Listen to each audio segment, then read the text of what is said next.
好，我是 Jasmine。今天呢是我在这个房间录的最后一支影片，就是这个背景。因为我待会儿录完这支影片，我就要去搭飞机，大概在1个半小时吧，我就要去机场了。那今天的东西非常多，有些是我自己买的，有些是朋友给我的，有些是之前合作过的，有些是厂商寄给我的。那如果你很介意这些东西，有些不是我自己买的话，这支影片可能就不适合你看。但是我自己是觉得说，我东西真的很多，如果我有用完的话，代表它是真的好用，或是它不好用，我为什么用完我会告诉你，这样好吗？我们直接开始。好，那第一个就是这个卸妆膏，它是一个韩国的牌子，叫做 Hamish。那如果你有看我前一支最爱影片的话，就知道我其实蛮喜欢用卸妆膏卸妆的。那这一罐是我之前用完的另一罐。那这一罐卸妆膏呢，它卸妆力也非常好，但是它有一个点可能不是大众可以接受，就是它的味道非常草本。那一开始我拿到的时候其实没有很习惯，因为就是味道真的很重。但是洗到后来其实也蛮习惯了，然后我也还觉得这味道蛮放松的。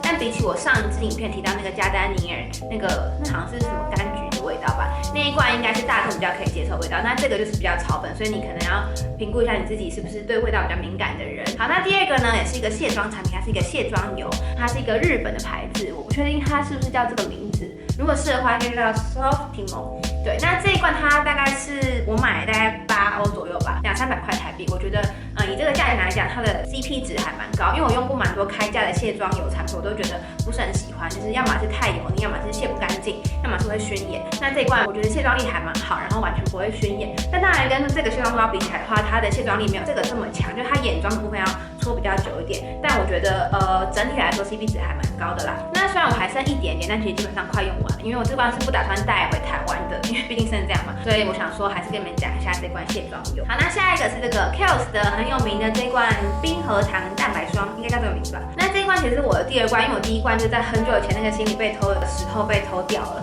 对，所以我后来还是有再买一罐，因为我觉得这罐真的很好用。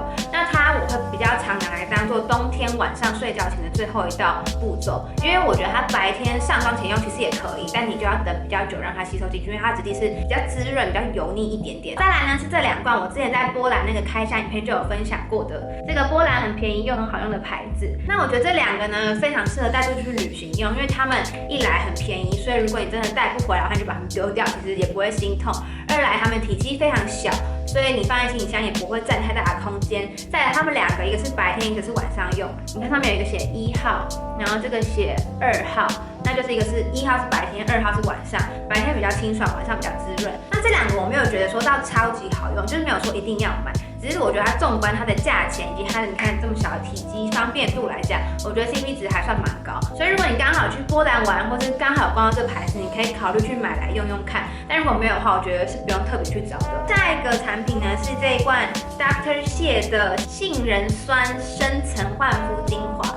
那这一罐我觉得还不错用，但是我不会回购了。我第一罐使用的酸类产品是 Dr. Wu 的温和杏仁酸那一罐，那一罐我觉得非常好用，因为它代谢我的闭锁性粉刺，让我非常有感。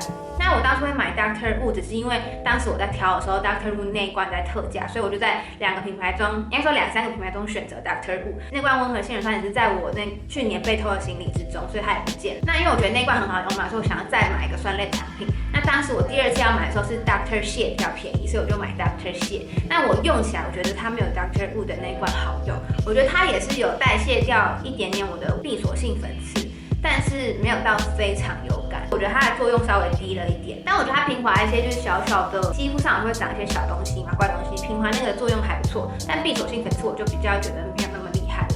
好，下一个是这个 Innisfree 的洗面乳，橄榄油口味的。那这一罐是我去年来交换3月底的时候带到今年刚好3月多用完，所以整整差不多用了快1年的时间。我用其实蛮慢的，因为我本身是早上不用洗面乳，只有晚上卸完妆会用洗面乳再清洁1次，所以用的时间比较长一点。但我觉得这个洗面乳还不错，因为有些洗面乳你知道它洗完会让你整个，它可能清洁力太强或什么，它会让你整个脸崩崩的。但这一罐不会，它就是洗完会让你觉得蛮清爽、很舒舒服，然后也不会洗不干净的感觉。那这2个是我之前就有拍过影片，这个是碧尔泉的基底保湿精粹凝冻，然后这个是同系列的精华。那这一罐凝冻我非常喜欢，那它就跟这个我刚刚讲的 Kiehl's 这罐冰核糖蛋白啊，我就觉得是可以一早一晚用的。因为这一罐呢，它虽然保湿力很强，但它吸收力比较慢，所以早上比较赶时间，我就喜欢用这个，因为它保湿力也非常足够，但是它吸收力快非常多。但是它不会因为它吸收力快，保湿力就不足，就也不会，它保湿力还是很够，一整天都不会有什么起干纹啊、起皮啊、卡粉的现象。那这个同系列的精华我就比较没有那么推荐，如果你2个一定要选这个的话，一定要选凝冻，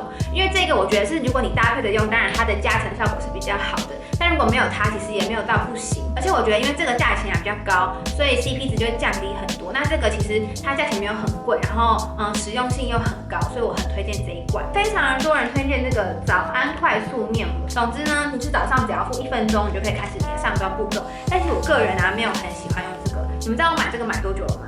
我大概买了1年半有了吧，然后它才32片哦，我1年半才把它用完，而且我是最近因为不想要浪费，我才赶快用。那它就是号称说你早上只要敷1分钟，你就可以开始后续的上妆步骤。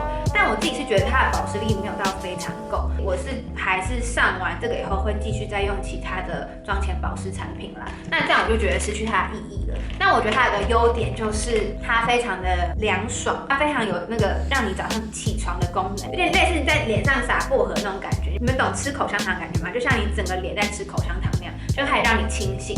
但除此之外，我觉得它的作用没有到很大。那我知道有保湿款，可是因为我个人就是已经对这个，我是觉得用这个话不如用这种凝冻吧。好，再来呢是这罐洗面乳。那不是洗面乳，这是沐浴乳。那这个是一个 YouTuber 他送给我，他叫 Sabrina， 他是中国的 YouTuber， 我之前去他家玩，因为他也住德国。然后呢，他就送我这罐 Chloe 的沐浴乳，非常的奢侈的一罐沐浴乳。那这一罐呢，就是味道非常的香，让你洗起来有一种就是享受在沐浴之中的感觉。那就是我就是用这种抱持的这个体验的心态来用完它的啦。但我自己本身是不会去买这么顶级的沐浴乳，但是如果你有机会可以用看，或者你没有经济上的压力的话，你可以去买来玩玩看。我觉得用起来的感觉还不错，就味道很好闻。再来也是个沐浴产品，那这个呢就是非常的亲民了，它是德国 DM 自有品牌的沐浴乳，然后它这个呢是带有一点油类在里面的。你看这边有一些个德文的油。那在德国这么干燥的天气底下，我觉得如果你的沐浴乳里面有一点含油的成分的话，其实可以帮助你整个身体比较不会那么干痒，甚至有些人可以在这之后就不用擦身体乳了。好，再来是一个洗发产品，你们知道这个牌子吗 ？OGX， 我看到它最近有进台湾，那它比较红的是蓝色这一罐。对，那我当初因为我很喜欢 coconut 的味道，所以我就买来这个 coconut 的洗发乳。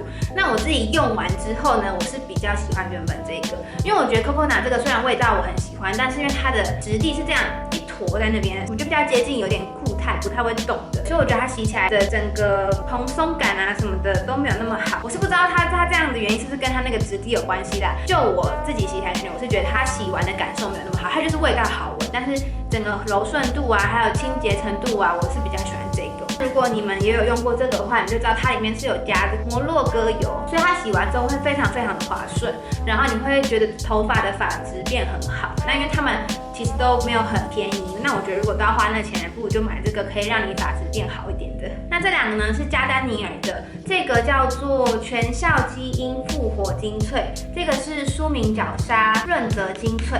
那这罐角鲨我已经讲过非常多次，所以我这边就不多赘述。它就是味道好闻，擦在脸上非常像在按摩。然后如果你肌肤有状况或是底妆不服帖的时候，它是一个非常好的底妆急救品。现在正在用第2罐，第2罐也快用完了。这罐我觉得它就是味道好闻，然后其他之外我感受不到什么太大的特别之处。我用完就是纯粹我不想要浪费这一罐，所以我都会把它拿来擦果汁。再来最后一样产品呢，是2支眉笔。你们看这2支眉笔超级短，原本那么长哦。没有这么长，好像这么长吧。对，那这支眉笔呢，我很久之前就已经推荐过，它是 Catrice 的，它非常便宜，它才1.5欧吧。然后它非常好用，非常好上色，它颜色的选择也非常多，然后上色均匀，上色自然，不会下手过重，然后也不太，就眉笔本来就比眉胶容易掉，但是它比起一般的眉笔没有那么容易掉。你看我2支都已经用到那么短，好了，好累啊。我终于让我这些东西累积到今天最后一天，就是为了拍这个。我现在就要把它们打包拿去楼下丢掉，然后我要回来整理我最后行李。我大概在15分钟内就要出发去机场了。那我们下支影片应该就是台湾见喽，拜拜。